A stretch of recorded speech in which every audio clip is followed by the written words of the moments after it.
माझा असा अनुभव आहे, जितकं जास्ती गवत तेवढी रोगराई कमी. दिल्ली मार्केटला माझ्या नावाचे, आता मी जवळजवळ 10 वर्षापूर्वी बंद झाला माझा डाळिंब, पण आज पण ते माझ्या नावाचे बॉक्स छापतात तिथं. आता 1 किलो कुठून वाढलंय? तिने हवा, सूर्यप्रकाश आणि पाणी ह्याच्यातून ते वाढलं गेलंय. बरोबर आहे. जाताना तुम्हाला 1 किलो देऊन चाललंय, ते खाल्लं काही. जर आपल्याला 10 रुपये कमवायचे तर त्याच्यात किती इन्व्हेस्ट केले पाहिजे आणि कसे 10 रुपये कमवले पाहिजे? फळबागा करायचं तर मल्टी क्रॉपिंग मध्ये या. सगळ्यात महत्वाचा लेबर प्रॉब्लेम. हो, हे खरं आहे. काम करण्याची टेंडन्सी एकदम कमी झाली आहे. तुम्ही म्हटलं की नवीन तुम्ही अवजारे घेतलेले आहेत, तर कुठल्या कुठल्या अवजारांचा तुम्ही वापर करता? 40 वर्ष मी करतोय. 40 वर्षात मी चकाचक बाग कोणताच ठेवलेला नाही. रासायनिक खत देताना कसं देता? रासायनिक खत 10-5% वापर होतो. मॅक्झिमम आमचा 90% वापर हा शेणखताचाच आहे प्रत्येक झाडांना. जर बॅक्टेरिया असतील तर गुळ टाकणे, फंगस असेल तर साखर टाकणे, एवढंच कंटिन्यू.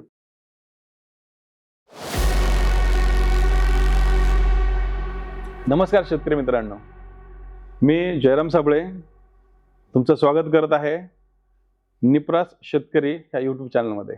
निप्रास शेतकरी चॅनल जो आहे हा शेतकऱ्यांचं ग्रामीण भागातलं जे टॅलेंट आहे हे आपण एक्सप्लोर करतो आपल्या ह्या कार्यक्रमाच्या माध्यमातून, ज्या कार्यक्रमाचं नाव आहे गप्पा गावाकडल्या टॅलेंटच्या. आज गावाकडल्या टॅलेंटच्या गप्पा मारण्यासाठी आपल्यासोबत एक कृषी पदवीधर आणि अभ्यासू, शेतीची आवड असणारे, स्वतःला कृषी पदवीधर झाल्यापासून आजपर्यंत ऑलमोस्ट एक 40 वर्षांपासून त्यांनी स्वतःला शेतासाठी, शेतामधल्या प्रत्येक गोष्टीसाठी, वेगवेगळ्या प्रयोगासाठी स्वतःला झोकून दिलेलं आहे. अशा हरहुन्नरी टॅलेंटेड व्यक्तीसोबत आज आपण गप्पा मारणार आहोत. माननीय श्री सुरेशजी गुगळे. नमस्कार सुरेशजी. आज आपण भेटतोय सुरेशजी हस्तमल गुगळे यांना. तर सुरेशजी, कार्यक्रमामध्ये आपलं स्वागत आहे. धन्यवाद. कार्यक्रमामध्ये जो आपला विषय आहे की गप्पा गावाकडल्या टॅलेंटच्या, तर आमच्या शेतकरी बांधवांना तुमचं जे टॅलेंट आहे हे समजून घ्यायला आणि तुमचा जो 40 वर्षाचा अनुभव आहे तर तो स्वतःमध्ये घेण्याला त्यांना आवडेल. तर कार्यक्रमाच्या सुरुवातीला तुम्हाला मी असं एक आपला कॉमन क्वेश्चन असेल की तुम्ही कृषी पदवीधरच होण्याचा निर्णय का घेतला आणि कृषी पदवीधर होण्यामागचं एक तर रिझन, दुसरं की कृषी पदवीधर झाल्यानंतर तर तुमचा पुढचा प्रवास कसा होता? नमस्कार. मी 1980 साली कृषी विद्यापीठात कृषी BSc ऍग्रिकल्चरला ऍडमिशन घेतली होती. 83ला पास आउट झालो. सुरुवातीला वडिलांपासूनच शेतीची आवड आहे. लहानपणापासून कंटिन्यू मी शेतीत येणं जाणं चालूच होतं. ओके. शेती जवळच असल्यामुळं डेली येणं होत होतं. आवड होती आणि वडिलांचा पण बऱ्यापैकी फोर्स राहायचा तर तू कसंही कर, फक्त शेती कर आयुष्य. तुला 2 पैसे कमी जास्ती तो विषय नाही, पण तुझं सगळं जे काही पैसा येणार आहे हा इतका निर्मळ येणार आहे तुझ्याकडं. राईट. त्याच्यातून तुम्हाला वाम मार्ग किंवा कुठं पैसे जाणार पण नाही तुझे, आणि सगळं कल्याणकारीच गोष्टी होतील याच्यातून तुझ्या. बरोबर. हा बेस वडिलांनी वडिलांचा अट्टहास, हट्ट म्हणा किंवा त्यांची आवड म्हणा, त्याच्यामुळे तुम्ही शेतीकडे आलात आणि शेतीकडून कृषी पदवी. आणि सुरुवातीपासून आपल्याला शेतीच करायची आहे शेवटपर्यंत, या पद्धतीने मी शेती कृषी विद्यापीठ ऍडमिशन घेतली होती. आता माझ्या बरोबर जे काही 60-70 मुलं पास आउट झाले त्याच्यातले फक्त मी एकटाच शेतीकडे आलो. बाकी सगळे टोटल आमचा ग्रुप पूर्ण सर्व्हिस मध्ये समजा IAS अधिकारी किंवा सगळे सिनियर पोझिशनला असतील. बरोबर आहे. तर सर, कृषी पदवीच्या नंतर म्हणजे 1983ला तुम्ही पदवीधर झालात. त्याच्यानंतर कृषीचा अभ्यास जो आहे तो एक भाग वेगळा आणि प्रॅक्टिकली शेतामध्ये शेती करणं हा भाग वेगळा. मग ह्या दोन्हीची सांगड लावणं, कारण मी स्वतः एक कृषी पदवीधर आहे तर मला पण कृषी पदवी घेतल्यानंतर प्रत्यक्षात शेतकऱ्यांशी बोलताना आपण इकडं शिकतो, जे औषधांची नावं शिकतो ते शेतामध्ये जेव्हा भेटतो आपण शेतकऱ्यांना तर त्यावेळेस त्या औषधांची नावं ते नसतात, काहीतरी वेगळं असतात किंवा ते वेगळे औषध वापरत असतात. तर तसा तुमचा अनुभव कसा होता सुरुवातीला? बेस तर पक्का झाला होता. येस. बाकीच्या प्रॅक्टिकली फार फरक पडतोय. अभ्यासक्रम बरोबर, जो काही रेग्युलर 10-20 वर्ष त्यांनी तोच रटून पुढे घेतलेला तो बऱ्यापैकी फार कामाला येत नाही असं माझा अनुभव आहे. तुम्ही प्रॅक्टिकली स्वतः करता, 10-20 शेतकऱ्यांकडे जाता, त्यांचा अनुभव घेता, त्यावेळेस जो काही नॉलेज मिळतं ते वेगळंच असतं. प्रॅक्टिकल नॉलेज प्रॅक्टिकल थोडं वेगळं मिळतं. बरोबर आहे. आणि बऱ्यापैकी त्यावेळेस माझ्या सुरुवातीपासून मी द्राक्षामध्ये होतो. ओके जवळजवळ 25-30 वर्ष द्राक्ष होती माझ्याकडे. ओके. आता 4-5 वर्षापूर्वी मी ते कमी केले बरं. द्राक्ष. तर थोडं मला हे सांगा की तुमची टोटल शेती किती एकर? आमची जवळजवळ 150 एकर सगळ्या 150 चौघा एकर. भावांची मिळून आहे. चौघांची 150 एकर क्षेत्र आहे. 150 क्षेत्रामध्ये आता जवळपास तुमच्या याच्याप्रमाणे आंबा तुम्ही आहे म्हणतात. आंबा किती आहे? आंबा जवळजवळ 120 एकर आहे सगळा. 120 एकर आंबा आहे हो. आणि केशर आंबा पूर्ण केशर आहे. हो. ठीक आहे. तर हे केशर पर्यंतचा जो प्रवास आहे म्हणजे मागचा जो 40 वर्षाचा, तर ह्या तुमच्या 150 एकरामध्ये सुरुवातीला कुठलं पीक घ्यायचं तुम्ही? सुरुवातीला कागदी लिंबू होते 20 एकर. ओके. खजूर लावली होती मी जवळजवळ 14 एकर. बर. पण त्यावेळेस खजूर जी होती ती बाहेरून इम्पोर्ट होत नव्हते. ओके. रोप किंवा टिश्यू कल्चर मध्ये पण नव्हतं त्यावेळेस. बरोबर. ही गोष्ट 20 वर्षापूर्वीची. 20 वर्षापूर्वी. हा. तर त्याची 14 एकर मी 10 वर्ष वाट बघितली. त्याच्यात जवळजवळ 90% मेलच आले त्याच्यात. त्याच्यामुळे पूर्ण प्रोजेक्ट फेल गेला फेल तुम्हाला. गेला. ओके. हा. नंतर मग कागदी लिंबू 20 एकर बऱ्यापैकी चाललं होतं. ओके. पण त्यावेळेस रेटचा हा सगळ्यात मार्केट ओके. 5 रुपये 10 रुपयाच्या पुढे काही रेट मिळत नव्हते. त्याच्यामुळे नंतर मी तो रिप्लेस केला आणि तिथं सगळे आंबे लावले. पण आंबा तुम्ही कुठल्या वर्षी लावला? आंबा जवळजवळ 25 वर्षापूर्वी एक 30 एकरचा प्लॉट लावला. म्हणजे आता 2025 मध्ये 2000 साली तुम्ही हा 30 एकरचा 30 प्लॉट एकर लावला. आंबा केशर त्यावेळेस लावला. लावला. नंतर हळूहळू वाढत वाढत गेलं. 120 एकर पण त्यावेळेस आंब्यासोबत तुमच्याकडे डाळिंब पण होतं. डाळिंब पण होतं. डाळिंब किती एकर होतं? डाळिंब जवळजवळ 20 एकर होतं. डाळिंबामध्ये तुम्ही कसे वेगवेगळे प्रयोग घेतले? डाळिंब एक तर टोटल शेणखतावर आणि गवताची वाढ करणे प्रत्येक फळबागात. हा. आणि त्या गवताचं कन्व्हर्जन खतामध्ये करणं. करणं. बरोबर. हा माझा पूर्ण सगळ्या फळबागाचा बेस. राईट. बरोबर. कमीत कमी रासायनिक खत मॅक्झिमम आपले गवताचे खत. गवताचे खत आपण त्याला सेंद्रिय म्हणू. हा म्हणजे ग्रास कटर मारून मी तिथंच तो मल्चिंग करतो प्रत्येक ओके. वेळेस. फार म्हणजे छाती एवढं गवत वाढून देतो आम्ही. शेतकरी काय करतात ते गवत सगळं काढतात. हा. त्यांचं म्हणणं असतं की माझा बाग हा एकदम क्लीन असावा, त्याच्यामध्ये कुठलंही गवत नसावं. बरं. बरोबर आहे. हा. तर तुम्ही तसं न करता तुम्ही गवत वाढवतोय. माझा असा अनुभव आहे जितकं जास्ती गवत हा. तेवढी रोगराई कमी. इव्हन द्राक्षात पण माझ्या झाडाला गवत लागलेलं असतं. अरे पण वा. एकदम फ्रेश माल सगळा, पद्धतशीर क्वालिटी आणि टेस्ट अप्रतिम. म्हणजे आमचं नाव गुगळे बाग म्हटलं की ते नावावरच माल 10 रुपये जास्ती. गुगळे फार्म Even आहे. हो. आज पण दिल्ली मार्केटला माझ्या नावाचे, आता मी जवळजवळ 10 वर्षापूर्वी बंद झाला माझा डाळिंब. हा. पण आज पण ते माझ्या नावाचे बॉक्स छापतात तिथं गुगळे फार्म म्हणून. ते अजूनही चालू आहे त्यांचं. कारण या नाव- हा ब्रँड झालेला ब्रँड झालाय तिथे. खरं म्हणजे गुगळे फार्म आणि ब्रँड आहे. ऑर्गॅनिक मॅटर जास्ती वापरल्यामुळे टेस्ट मध्ये अप्रतिम फरक. एक्झॅक्ट. राईट. आणि प्रत्येक जणांनी ज्यांनी खाल्लं ते आजपर्यंत मागतातच. आता ड्रॅगन पण आहे 6 एकर. ओके. तर सेम हीच कल्टिवेशन पद्धत आहे कंटिन्यू. ओके. आणि टेस्ट त्याच्यामुळे अप्रतिम आहे. हा एक तुमचा एक वेगळा अनुभव. मी मुळात शेतकऱ्यांसाठी हा खूप चांगला हे आहे, घेण्यासारखा धडा आहे की गवत आपण काढतो तर गवत न काढता गवत वाढवणे आणि ते गवत हे त्याचं खतामध्ये रूपांतर करणे. बरोबर. साधा कन्सेप्ट आहे याच्यात. तुम्ही एखाद्या कोंडीमध्ये एखादं गवत वजन केलं 1-2 किलोची भरली. बरं. त्याच्यात ते गवत वाढून दिलं. गाजर गवत धरा तुम्ही. हा. कुंडीचं वजन 3 किलो झालं. हा. आता 1 किलो कुठून वाढलंय? तिने हवा, सूर्यप्रकाश आणि पाणी ह्याच्यातून ते वाढलं गेलंय. बरोबर आहे. जाताना तुम्हाला 1 किलो देऊन चाललंय. ते खाल्लं काही 1-2-5 मिलीग्राम पण खाल्लेलं नाही त्यांनी. राईट.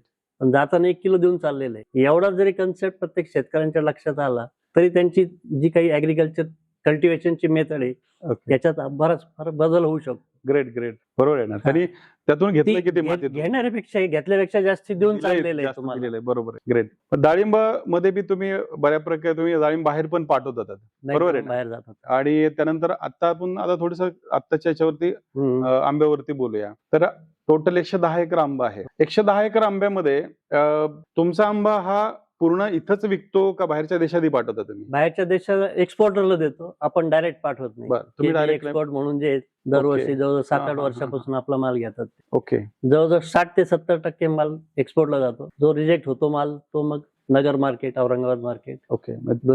समजा नगर आहे, औरंगाबाद आहे. काउंटर सेल पण गावात चांगला आहे. 2 टन रोज जातो. चांगला रेट मिळतो त्याला. जसं गुगळे फार्म हे तुमचं ब्रँड आहे, ज्या नावाने आजही दिल्लीमध्ये डाळिंब विकलं जातं. कारण इथलं जे आहे तुमच्या गुगळे फार्मचं जे आहे डाळिंब आहे हे चविष्ट आणि सेंद्रिय आहे. तसंच आंब्याची ती सेम स्टोरी आहे की आंबा हा द्राक्षाचा पण सेम आहे. आजही गावात गुगळे बाग म्हणूनच फेमस आहे.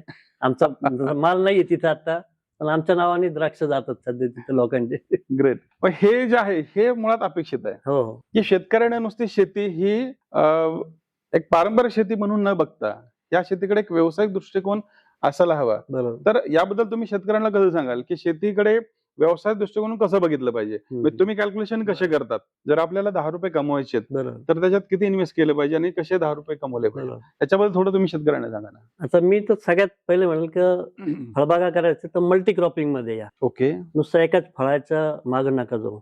कारण सॅच्युरेशन हे 4-5 वर्षानंतर येतच. द्राक्षात आलं, डाळिंबात आलं, पेरू मध्ये बरोबर. आता आलेलं आहे. तर 10 एकर असेल तर 2-2 एकरचे असे 5 मध्ये डिवाइड करा. मॅनेजमेंटला पण सोपं जातं, लेबर पण ऍडजस्ट होतात, मनी मॅनेजमेंट पण ऍडजस्ट होते वर्ष. बरोबर आहे. सगळ्यात हा, हे एक महत्वाचं आहे की मनी मॅनेजमेंट. याच्यामध्ये शेतकऱ्यांना काय सुचवलं? मी कुठले कुठले पिकं कसे घ्यावेत? जसं भाजीपाला आहे, फळं आहेत किंवा त्यानंतर आपल्याला आणण्यासाठी जे आपण सिरियल्स म्हणतो, तृणधान्य, हे कसं त्याचं रेशो कसं मेंटेन नाही, करावं? आता याच्यात थोडं फ्लोरिकल्चर कडे पण गेलेलं चांगलं राहील. तुमचा काही पार्ट 20% तरी तुम्ही फ्लोरिकल्चर मध्ये या. ओके. बाकीचं भाजीपाला मी शक्यतो टाळतो. ओके. कारण इतके लोक करतात का पाहिलं तर 20-30च्या पुढे काही रेट मिळत नाही.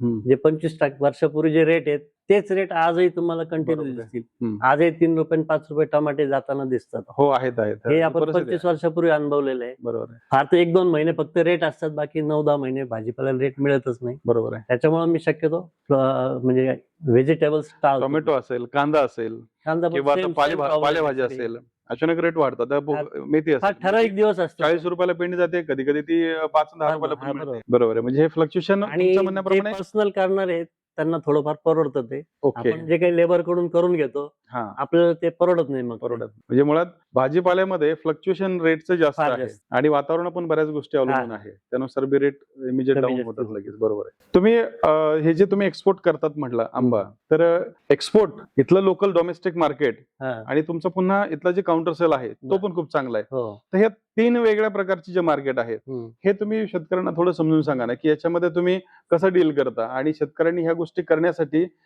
किंवा जे व्हॅल्यू ऍडिशन आहे डाळिंब्याचं, ज्याच्यामधून रेट वाढेल, बरोबर. त्यासाठी तुम्ही काय करता? आता मी 2 वर्षापूर्वी पल्पचं पण केलं होतं, मँगो पल्प. Mango pulp. हा. पण इंडियन मार्केट हा सगळं ऍडल्ट्रेशनचं मार्केट आहे असं माझं स्पष्ट म्हणणं आहे. अरे. माझा प्रोडक्शन कॉस्ट 110 रुपये होती, प्युअर माल. हा. म्हणजे 0% ऍडल्ट्रेशन. लोकांचं सेलिंग 80 रुपये होतं. How it is possible? हा, तर मी त्या दिवशीच निर्णय घेतला की आपल्याला हे बिझनेस म्हणजे पल्प मध्ये नाही उतरायचं नाहीये. ऑब्व्हियसली तुम्ही हा. बदामी वगैरे घ्याल किंवा तुम्ही दुसरा सगळं आंबा घ्याल, तो तुम्ही त्यात मिक्स केला. बरोबर. अल्फा. तोतापुरी मिक्सिंगचं मार्केट आहे पूर्ण इंडिया. Okay, right. हा. आणि लोकांना काय इसेन्स वगैरे टाकून देतात ते. इसेन्स टाकतात. हा, right, हा. त्याच्यामुळं क्वालिटी मिळतच नाही बरोबर. पब्लिकला. आणि तुम्ही अल्फान्सो असेल किंवा हा. केशर असेल, याचा अरोमा वेगळा आहे, याची टेस्ट वेगळी आहे. बरोबर. म्हणजे याची दुसरा आंबा याला बीट नाही करू शकत. बरोबर. याची युनिक क्वालिटी आहे हो. त्याची. बरोबर आहे ना? ही मेंटेन झाली पाहिजे. बरोबर. मला गुगळे फार्म हे जे ब्रँड आहे तर त्याची एक खासियत आहे ना, हे केशर तुम्ही मध्ये maintain करता. फ्रोझन जर केलं तर हा. रेट थोडे चांगले मिळतात. ओके. पण तेवढं मग केलं पाहिजे ते. फ्रोझनचं चांगलं मार्केट आहे. ओके. मग तुम्ही मग फ्रोझन कडे वळण्याचा नाही विचार नाही, केला? या वर्षी प्लॅन आहे करायचं Okay. फ्रोझन मध्ये. स्वतःच कोल्ड स्टोरेजचा प्लॅनिंग आहे, करू मग त्याच्यात ते. Okay, good. बाकीचा 1 नंबर क्वालिटी ती एक्सपोर्टर घेतात ते. आणि 120 ते 150 रुपये रेट मिळतो त्यांचा. जागेवर येऊन ते तुम्हाला- कच्ची कैरी घेऊन जातात. सगळं काही हे जागेवरून काढून घेऊन जातात? नाही, आपण काढून द्यायचं त्यांना. आपण तुम्ही काढून देणार? सॉर्टिंग करतील. ओके. त्यांना जो काही पसंत पडेल तेवढं ते जागेवर वजन 120 करतात. ते 150 हा कच्ची तुमचा कैरी. कच्ची कैरीचा रेट आहे. ओके. आणि काउंटर सेल जो आहे तो 200 पासून 150च्या आसपास किलो मिळतो. मिनिमम 150, मॅक्सिमम 200 पर्यंत जातो. Okay, good. आणि 200 हा चांगला, केशरचा हा, रेट चांगला आहे. चांगला आहे. म्हणजे, आणि मला टिकून आहे वाटतं 2-3 गेल्या वर्षी सर 250 पर्यंत पण 240 वगैरे पण रेट गेला होता. हा. आणि आंबाचे तो रेट टिकून आहेत त्याचे. हो. आणि मार्केटमध्ये माल विकला जाणार नाही हे डोक्यात येणारच नाही. किती माल येऊन जातोच. जातच. हो, बरोबर आहे. म्हणजे उठाव चांगला आहे. बरं, आंब्याच्या बाबतीमध्ये तुम्हाला कॉम्पिटिशन कुठलं जाणवतं? आता जसं केशर आहे, केशर हा महाराष्ट्रातला केशर हा मेजर प्रोडक्शन जो बेल्ट आहे तो मराठवाड्यातला काय बेल्ट आहे. बरोबर. पण भारतामध्ये केशर म्हणाल तर मग केशरचं मेजर मोठं मार्केट असेल तर गुजरात आहे. हो. मग तुम्हाला गुजरात मार्केटचं केशर आणि आपला जो महाराष्ट्राचा केशर आहे हा. किंवा आता याच्यानंतर अल्फान्सो एक आहे की जो बरोबर. केशरच्या तुडीला किंवा त्यापेक्षा थोडासा अव्वल आहे. तर मग या 2 आंब्याचं जसं गुजरातचा केशर आणि हा. अल्फान्सो जो आहे कोकणातला, तर याची तुम्हाला कॉम्पिटिशन कधी जाणवली का? अल्फॉन्सोच काय आलं, अल्फॉन्सो पहिले निघून जातो बऱ्यापैकी 80% माल. 20%च आपल्याला कॉम्पिटिशनला येत असतो. ओके. पण तशी काय जाणवलं नाही त्याच्या रेट मध्ये असं. ओके. त्याच्यात काही वेळेस अल्फॉन्सो पेक्षाही जास्ती रेट केशरने केशरचा घेतलेली आहे. आलेला आहे. आणि गुजरात केशर थोडा करतो फाईट आपल्याला, हा हा हा. पण तो पण 2 वर्षापासून इकडे कमी येतोय. कमी येतोय. एक तर तिकडे प्रोडक्शन कमी असेल किंवा दुसरा मार्केट त्यांनी शोधला असेल, दूध शोधला असेल. ती शक्यता आहे. आणि नाही त्यांचं आहे म्हणजे त्यांचा थोडा एक्सपोर्ट होतो. हा हा जो केशर जो आहे ना गुजरातचा लोकल हा होतो. थोडा एक्सपोर्ट होतो. हम्म. एक्सपोर्टर थोडे जास्त आहेत. बरोबर. पण त्याच्यामुळे इकडे तिकडनं लोकल येत नाही, कमी येत माल नाही. यावर्षी नाही आला फार. तिकडला जो केशर आहे तर तो इकडे आल्यानंतर आपल्या रेटमध्ये फरक पडतो का? थोडं फरक फ्लक्च्युएशन होतो का? फरक पडतो. तो कसापर्यंत काय आहे? तो जवळजवळ 20-30 रुपये किलोचा फरक पडतो लगेच. ओके. हा 20-30 म्हटलं तरी 150चं समजा 100 होईल, हा. 120 वगैरे होईल बरोबर. असं ना. हम्म. हा ठीक आहे समजा.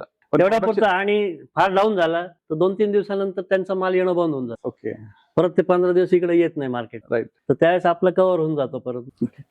गुगळेजी, भविष्यातली शेती काय असेल, भूतकाळातली शेती काय होती आणि आजची शेती वर्तमानातली काय आहे, याच्याबद्दल तुम्ही कसं बोलाल? कारण याच्यातले प्रॉब्लेम जे काही समोर दिसू राहिलेत हा, त्याच्याशी बोलू आपण पहिले. बोला ना. सगळ्यात महत्वाचा लेबर प्रॉब्लेम.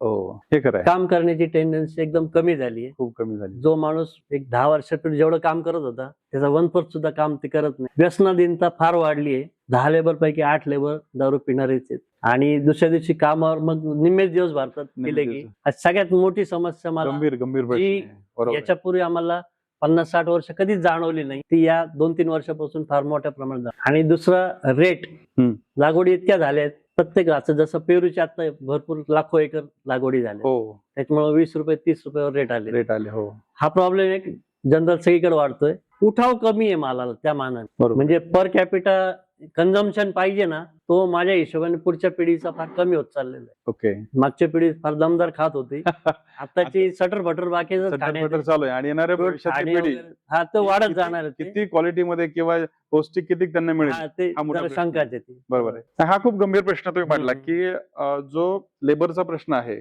खरोखर हा, आणि हा केवळ ग्रामीण नाही, हा शहरी किंवा निमशहरी बरोबर. भागामध्ये पण खूप मोठ्या प्रमाणात हा प्रश्न माझी आहे. आता 50 गड्यांची रिक्वायरमेंट आहे. ओके. माझ्याकडे 8-10 लेबर आहेत. त्याच्यामुळं जे काही काम टाइमवर व्हायला पाहिजे ते होत नाही. 20% लेबर मध्ये 100% नाही, काम होऊ होणं शकत not नाही. possible. तरी मॅक्झिमम आपण यांत्रिकीकरणाकडे आलेलो आहे.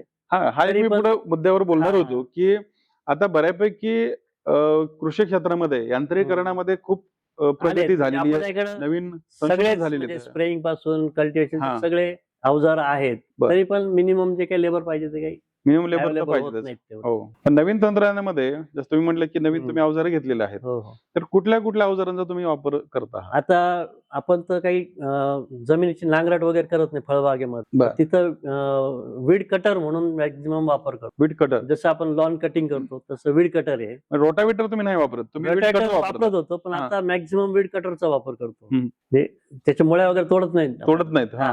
वीड कटर मुळे फार लवकर कामं पण उरकतात आणि लेबरला पण आत जाण्यासाठी भीती वाटत. ओके. शक्तिमानचं वीड कटर आहे, फार हो, चांगलं काम शक्तिमान करतो. कंपनीचं. बरं, जे वीट तुम्ही म्हटलात म्हणजे हो. जे गवत आहे हो हे त्या झाडाची जी कॅनोपी आहे, हो. त्याचं जे आळं म्हणतो आपण, त्या आळ्यामध्ये ते क्लीन ठेवता आणि बाकी नाही ठिकाणी नाही, मग क्लिनिंग हा विषयच नाही कुठंच. सगळीकडे तुम्हाला गवत उगवलेलं दिसतं. फक्त ते वर्षावर कट राहून देणं, वाढून देणं आणि कट करत राहणं, एवढे 2च प्रोसेस बरं, ठेवायचे. आता याच्या- चकाचक हा एकही प्लॉटची माती तुम्हाला दिसणार नाही. क्या बात आहे. बरं, हा याच्या पूर्वीपासून पूर्वीपासून म्हणजे 40 वर्ष मी करतोय. 40 वर्षात मी चकाचक बाग कोणताच ठेवलेला नाही. आणि स्लरीचा वापर भरपूर हा, आहे. आता याच्या पुढचा माझा तोच प्रश्न हा. होता की जर तुम्ही गवत आहे हा तुम्ही काढत नाहीये, बरोबर. मग खताचा डोस तुम्ही देताना कसं देता? डोस तसा कॅल्क्युलेट होत नाहीये. बर. कारण आपण त्याच्या तुमचं निम्म खत तर ते गवत खाणारच आहे. साहजिक आहे. तर मॅक्झिमम आम्ही 10 ट्रॅक्टर टाकायचे खत, हा. तिथं 15 ट्रॅक्टर टाकतो, 20 ट्रॅक्टर टाकतो, ते कव्हर करून टाकतो त्याच्यातच. तुम्ही जास्त खत टाकून असं जास्ती, म्हणावं लागेल की तुम्ही ते- शेणखत टाकून ते कव्हर करतो आम्ही. ओके. आणि याचं मल्चिंगचं याच्यात म्हणजे ट्रेंड मध्ये आलेलं आहे सगळं. ह्याचं पण खत होतच चाललेलं आता. बरोबर आहे. मग हे आता हा झाला विषय कुठला, शेणखताचा. हा, रासायनिक खत देताना कसं देता? रासायनिक खत 10-5% वापर होतो. ओके. तो पण एखादी डिफिशियन्सी वाटली तर त्यावेळेस तर वाटली डोस तर. वापरतो. बरं, मग तुम्ही हे रासायनिक खत जे आहे, मॅक्झिमम आमचा 90% वापर हा शेणखताचाच आहे प्रत्येक झाडांना. ग्रेट. मग आणि बाकी त्याच्यातच स्लरीचा वापर भरपूर आहे. हा स्लरी हा एक स्लरी भरपूर जीवाणू होतात. त्याच्यात आपण त्या मुद्द्याकडे bacteria वगैरे येणारच आहे मी, त्या मुद्द्याकडे, कारण तुम्ही स्लरी म्हटलात. NPK चे जे काही बॅक्टेरिया आहेत ते सगळे त्याच्यातूनच वापरतो. आणि एकदा तुम्ही वापरले 2-3 वर्ष, प्रत्येक वेळेस तुम्हाला टाकायलाच पाहिजे असं काही नाही. गरजेच नाही, त्यांचे त्या स्वतः स्पोर्स grow त्याच्यात होतात. आहेत. ते आता तिथं फक्त मल्चिंग करत राहा, पाणी देत राहा, Right. ते तिथं आपोआप डेव्हलप होणार तुमचे. Very good. आणि स्प्रे मध्ये पण वापर बऱ्यापैकी पूर्ण पावसाळ्यात सगळे कल्चरचे ह्याचे स्प्रे मारलो, आंब्याला पण बाकीच्या पण. हे थोडं आणखीन विस्तृतपणे सांगा ना, की तुम्ही पावसाळ्यात जे स्प्रे घेतात. हा, आता ज्यावेळेस ह्युमिडिटी असते त्यावेळेस ते चांगले ऍक्टिव्ह असतात. येस, ह्या तुम्ही ड्राय याच्यामध्ये मारलं तर ते तेवढे इफेक्ट देत नाहीत. राईट. तर मॅक्झिमम आपलं जे काही पावसाळ्यातले शेड्यूल आहे सगळे कल्चरचे स्प्रे मारतो आम्ही त्याच्यात. म्हणजे एक तर तुम्ही गवत भुरीसाठी म्हणा, भुरीसाठी, रस शोषणारी किडी, हा, आळ्या, याच्यासाठी सगळे ते कल्चर जे आहेत मी मॅक्झिमम जैवटेकचे वापरतात. ओके. ते पण मी स्वतः फक्त 5 लिटर त्यांचं आणतो, 200 लिटर बॅरल मध्ये ते तयार करतो.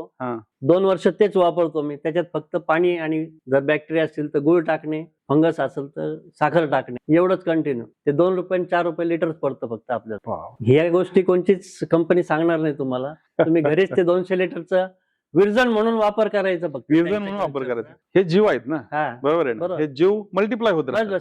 त्यांना अन्न मिळालं. प्रत्येक वेळेस तुम्ही बाजारातून 300-400 रुपयाचं आणायची जरूर गरज नाही. म्हणजे तुम्ही एकतर गवत कापत नाहीत, बरोबर आहे. त्या गवताला ग्रो करतात, त्याच्यानंतर शेणखत टाकतात. शेणखतामुळे ते गवत पण वाढतं, पीक पण वाढतं. बरं, त्याच्यानंतर ते गवत हे खत म्हणून खत म्हणून वापरलं जातं. हा सगळ्यात महत्वाचा विषय काय, की रोटेशन बरोबर आलेले त्यात. ऍग्रिकल्चर मध्ये एक झिरो टिलेज एक कन्सेप्ट आहे, शून्य मशागत. तर तुम्ही खरंच शून्य मशागत नाही म्हणते आपण, कट करतोय त्याच्यात, कट करतोय समजा, पण बऱ्यापैकी कॉस्ट ऑफ कल्टिवेशन इथं कमी झाली. दुसरा पॉईंट असा की तुम्ही त्याच्यामध्ये रासायनिक खतामध्ये जास्त खर्च करत नाही, बिलकुल नाही. पूर्ण तुमची सेंद्रिय शेती आहे. त्याच्या पुढे जेव्हा पावसाळा आहे त्यावेळेस ह्युमिडिटी जास्त आहे, त्यामुळे त्यात तुम्ही काय करतात, तिथं पूर्ण कल्चर वापरतात. जसं नायट्रोजन फिक्सेशन बॅक्टेरिया आहेत, त्याच्यानंतर PSB वापरतात, फॉस्फरस सोल्व्हलायझिंग बॅक्टेरिया. तिसरं KMB, पोटॅश मोबिलायझिंग बॅक्टेरिया. म्हणजे हे वापरून तुम्ही त्याचं जी काय बेसिक नीड आहे, अन्न घटक जे पाहिजे ते त्यातून तुम्ही पूर्ण करतात. बरं, हे पण तुम्ही घरी स्वतः मदर कल्चर जे आहे 14 बॅरेल ठेवलेले, 14 कल्चर सगळे डेव्हलप केलेले. तुमचे निमेटोड्सचं कल्चर आहे त्याच्यात. ग्रेट. बाकीचे सगळे रस शस्याचे वेगवेगळे, फंगसचे वेगळे आहेत, परत भुरी, डाउनी, अँथ्रॅकनोस, त्याचे वेगवेगळे सगळे कल्चर. सगळ्यांचे कल्चर तुमच्याकडे आहेत, सगळे कल्चर आहेत आणि आपल्याला आता पाहता येतील. हो, व्हेरी गुड. म्हणजे तिथं तुमची कॉस्ट ऑफ कल्टिवेशन सुरुवातीला कल्टिवेशन मध्ये, फर्टिलायझर मध्ये कमी झाली. दुसरीकडे पेस्ट कंट्रोल मध्ये पण तुमची बऱ्यापैकी कमी झाली. म्हणजे जवळजवळ 75% कमी होती. 25% रासायनिक आपल्याला स्प्रे घ्यावेच लागतात. 75% ऑर्गॅनिक आणि 25% केमिकल, अशा एकंदरीत तुमची कॉम्बिनेशन मध्ये शेती आहे. खरंच हा एकदम एक्सलंट आणि मोलाचा सल्ला तुम्ही दिलाय, की कॉस्ट ऑफ कल्टिवेशन मध्ये आपण कसं कंट्रोल मध्ये यायला पाहिजे. आणि याच्यामुळे तुमच्या म्हणण्याप्रमाणे उलट गवत हे तुमच्या द्राक्षाच्या झाडापर्यंत जात होतं, तर त्याच्यामुळे तुमच्या द्राक्षाची चव एवढी बेस्ट होती की आजही दिल्ली मार्केटमध्ये फेमस आहे. गुगळे फार्मचं द्राक्ष म्हणून आजही फेमस आहे, ब्रँड आहे. सेम तसं डाळिंब पण करत असताना आजही आंब्याचा पण सेम आहे, आंब्याचं बी तसंच आहे. केशर आंबा हा गुगळे फार्मचा आहे, त्याची चव वेगळी आहे. तर याच्या मागचं रहस्य मात्र हे आहे. किलो जास्तीच देणार तो. Great sir. म्हणजे हा जो विषय आहे हा खरंच प्रत्येक शेतकऱ्यांनी हा स्वतः शेतामध्ये हा केला पाहिजे. आजचा मेन जो मुद्दा तुम्ही म्हटलात की लेबर प्रॉब्लेम, तर लेबर प्रॉब्लेम वरती आता तुम्ही म्हटलं तुमचाही प्रॉब्लेम आहे. हा मी म्हणेल म्हणजे ग्रामीण शहरी नाही म्हणता येणार, हा युनिव्हर्सल प्रॉब्लेम होणार आहे. असं आहे. तर शेवटी तुम्हाला असं विचारेल की तुमचे फ्युचर भविष्यातले काय काय प्लॅन कसे आहेत शेती बाबतीमध्ये, आणि तुम्ही शेतकऱ्याला तुम्ही थोडक्यात सल्ला काय द्याल? फळबागाकडे कल पाहिजे थोडाफार. थोडं फ्लोरिकल्चर पण जोडीला राहून द्या. बरोबर. आता माझ्या जवळजवळ 15-20 एकर फ्लोरिकल्चर आहे. बर्ड ऑफ पॅराडाईज म्हणून फुलाचं आहे. नंतर शेवंती 8-10 एकर असते. ओके. कधी कधी झेंडू पण असतं. कॉम्बिनेशन मध्ये चालून जायचं ते. ग्रेट. शेतकऱ्यांनी फळबागेसोबत फुलं झाडांकडे पण म्हणजे फ्लोरिकल्चरकडे पण वळायला पाहिजे. धन्यवाद. तुम्ही म्हणजे मनापासून तुमचे मी धन्यवाद व्यक्त करतो की तुम्ही तुमचा वेळात वेळ काढून आमच्या चॅनलसाठी जो अनमोल वेळ दिला आणि आमच्या शेतकऱ्यांसाठी जे मार्गदर्शन केलं, तर हे मी म्हणेल की प्रत्येक शेतकऱ्याला हे मार्गदर्शन हे मोलाचं असेल. ज्या प्रकारे तुम्ही शेती हे कृषी पदवीधरानंतर मी बरेच शेतकरी असे पदवीधर असे बघतो की फक्त डिग्री असते, त्याला मात्र नोकरी करायची असते. तर तुम्ही डिग्री घेऊन त्या डिग्रीचा उपयोग, त्या नॉलेजचा उपयोग शेतामध्ये तर केला, प्लस अनुभवामधून आज तुम्ही या स्टेजला आहात. बरं, नुसतं एका पिकावर न राहता तुम्ही मल्टिपल क्रॉपिंग मधून बी इथपर्यंत आलात. खरंच निप्रास शेतकरी ह्या युट्यूब चॅनल कडून मी तुमच्या मनापासून आभार व्यक्त करतो की तुम्ही वेळ दिलात आणि पुनश्च धन्यवाद सर. थँक्यू. शेतकरी बांधवांनो, आज अशा प्रतिभाशाली व्यक्तीला आपण भेटलो आहोत की जे व्यक्ती स्वतः कृषी पदवीधर तर आहेत, सोबत शेतामध्ये त्यांनी पूर्ण 40 वर्ष वेगवेगळे प्रयोग घेऊन वेगवेगळे फळबाग आणि त्याच्यामध्ये सेंद्रिय शेती कशी असावी, जैविक शेती कशी असावी, जैविक नियंत्रण कसं असावं, याच्याबद्दल जो अनमोल मार्गदर्शन असेल किंवा जी माहिती आपल्याला दिली, तर ही खरंच प्रत्येकासाठी अति महत्वाची आहे. सर्व शेतकरी बांधवांना जे फॉर्म्युला यांनी जैविक शेतीचा, सेंद्रिय शेतीचा जो आपल्या शेतामध्ये वापरण्यासाठी दिलेला आहे, त्याला आपण झिरो टिलेज म्हणू किंवा कमी मशागतीची शेती आहे, तर प्रॉडक्ट कॉस्ट ऑफ कल्टिवेशन, उत्पादनाची जी होणारा खर्च आहे तो कमी करणे आणि उत्पन्न क्वालिटीचं काढणे, तर हा एक मोलाचा संदेश आहे. त्यासोबत शेतकरी बांधवांना सर्वांना मी अशी मनापासून विनंती करेल की ह्या आपल्या सदरामध्ये गप्पा गावाकडील टॅलेंटच्या आपण प्रत्येक वेळी वेगवेगळ्या अशा प्रतिभाशाली व्यक्तींना भेटतो की ज्या व्यक्तींनी शेती आणि शेतीच्या संदर्भात वेगवेगळे प्रयोग केलेले आहेत, वेगवेगळे यश गाठलेलं आहे, ज्याचा उपयोग हा प्रत्येक शेतकऱ्याला, ग्रामीण भागातले असेल, शहरी भागात असेल, शेतकऱ्याला त्याचा फायदा होईल. आणि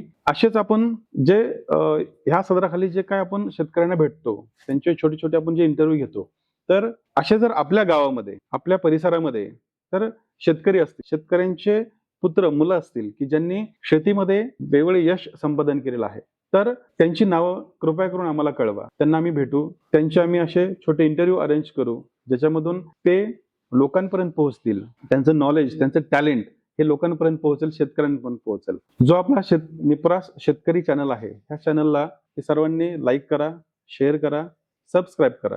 धन्यवाद.